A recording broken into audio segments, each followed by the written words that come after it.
Hello early career teachers and welcome to today's Teach Me. My name is Georgia Peters and I'm a fellow early career teacher. My teaching philosophy centres on discovery and inquiry-based learning, which is clearly evident in my lesson plan. During this meeting, I'm going to cover a short research-informed unit overview of a Year 9 class that I've developed, which is evident in this poster. I will also share exemplars of educational practices, as well as discuss interesting and contested dimensions of teachers' work. It is important to ensure both quality teaching and learning in the units of work you develop. The 5 dimensions of the Teaching for Robust Understandings framework will be used to plan and implement personalised learning programs. In accordance with the TRUE framework, educators must provide students with opportunities to assert ownership over content and support development of agency. This is important with First Nations and lower quartile ICESA students, as their development of positive identities as thinkers and learners can improve their classroom engagement and achievements. Also, I plan to use multi-representational content to cater to LGBTE and lower ICESA students, as it removes cultural and linguistic barriers, thus supporting equitable outcomes. EDTE states educators must know students and how they learn. Discovery-based learning will be implemented to promote autonomous learning of multicellular organisms made relevant through the establishment of meaningful connections.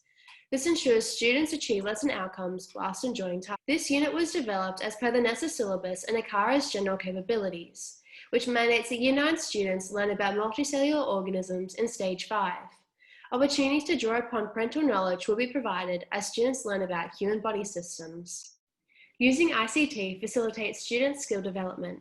Google Document use when pupils record information allows teachers to conduct formative assessments through monitoring student progress and providing feedback. Zoom will also be used for classroom activities such as class discussions and student group tasks. Inquiry-based teaching promotes pupils' creative and scientific thinking. Students are encouraged to create and answer inquiry questions relating to human body systems. Questions such as, what is the role of the skeletal system, that align to outcomes and individual interests promotes inclusion through differentiation. This enables parental collaboration as it provides students with the freedom to create questions that parents may be knowledgeable to assist their child's learning. Teachers should instill intercultural understanding within classrooms through ensuring students value and engage with diverse cultures and languages. I intend to differentiate according to student needs of cultural and linguistic diversity by monitoring their learning. This is achieved through the encouragement of traditional languages of LBOTE and Indigenous students to negotiate understandings of content, as it provides scaffolding and instills confidence in their vocal expression. The Year 9 classroom has heterogeneous student ability levels and linguistic variability, as evident in LBOTE students making up 35% of the class. To cater to their needs, I have adopted student-centered pedagogies, as Dixon highlights, that teachers must support pupils' range of personal abilities and achievements. Within my culturally and linguistically diverse classroom, I plan to use personalised learning programs which correlate to the student's world, identity, and personal values, as it ensures optimum learning and attentiveness. As 5% of my classroom has an Indigenous background, I aim to implement tailored pedagogies which target learning styles and cultural needs, rather than employ mainstream learning procedures reflecting dominant white influences, as that approach reduces their chance at schooling achievements. EDTE highlights the importance of differentiation as it promotes inclusion and caters to student needs across a range of abilities, ensuring outcome achievement. Differentiating lesson products through amending success criteria to align with students' needs enables pupils to demonstrate content understandings in alternate ways, which scaffold for success. My lessons product can be differentiated through the creation of heterogeneous student groups and the assignment of a multicellular body system to each. Students then teach their fellow peers how to complete the lesson's objective of explaining the system.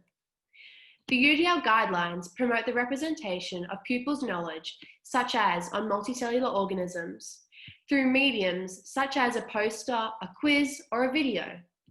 This ensures the catering for diverse students' learning needs and the provision of equitable support for their outcome achievements. Forrest highlights that the use of diverse teamwork alongside sufficient scaffolding facilitates cultural diversity and provides alternate student viewpoints, which extends all students' thinking. Frequent and active check-in points ensure the successful implementation of content and strategies for student, parent, teacher, and community achievement. Using regular Zoom yarning circles and classroom calls to check up on student well-being and unit progress ensures optimal classroom learning and cohesion.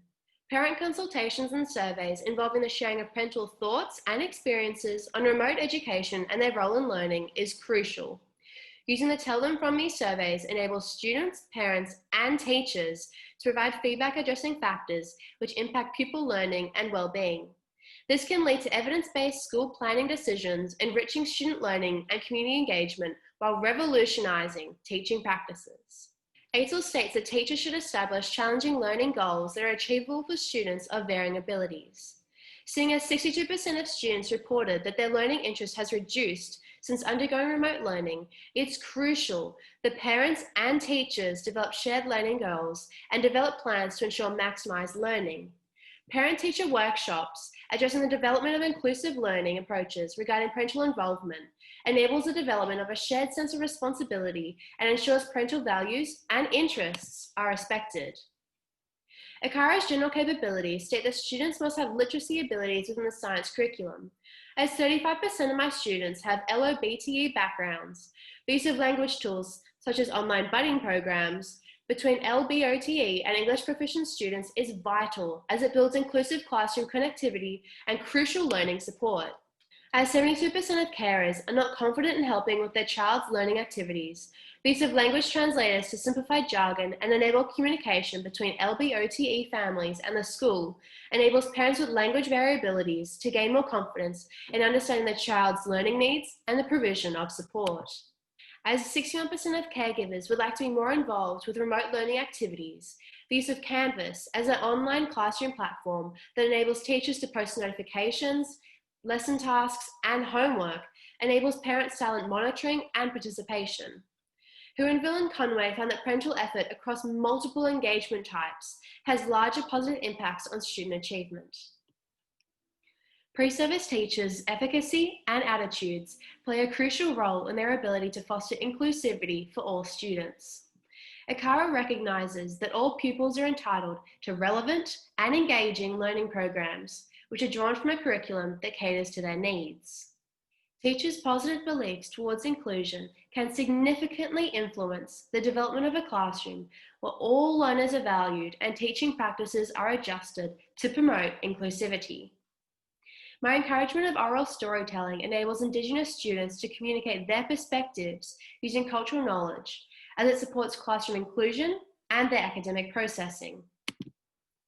Pre-service teachers that model positive inclusive beliefs influence students' attitudes towards appreciating diverse pupils.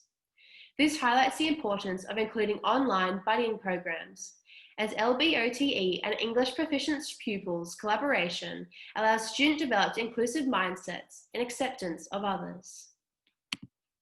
On the other hand, pre-service educators' resistance to creating inclusion may be related to their inability to differentiate tasks due to their limited professional experience and consequent low efficacy towards catering to individualized student needs.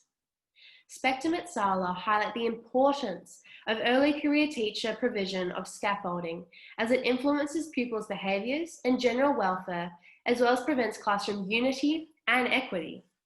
Therefore, reinforcing how the use of inclusive, student-centred and inquiry-based pedagogies enable the catering to all student participation. For example, Indigenous students experience barriers such as lack of cultural integration and dominant westernized influences which inhibit their learning. The meeting of all student personalities and cultures ensures their learning participation and outcome achievements. Woodcock and Hitch's study highlights that teachers with less positive attitudes towards students with different backgrounds and lower abilities, such as those within lower ICESA quartiles, often results in higher expectations of student academic failure. This underestimation of student ability levels negatively influences pupils' own personal expectations, self-esteem, and academic motivation.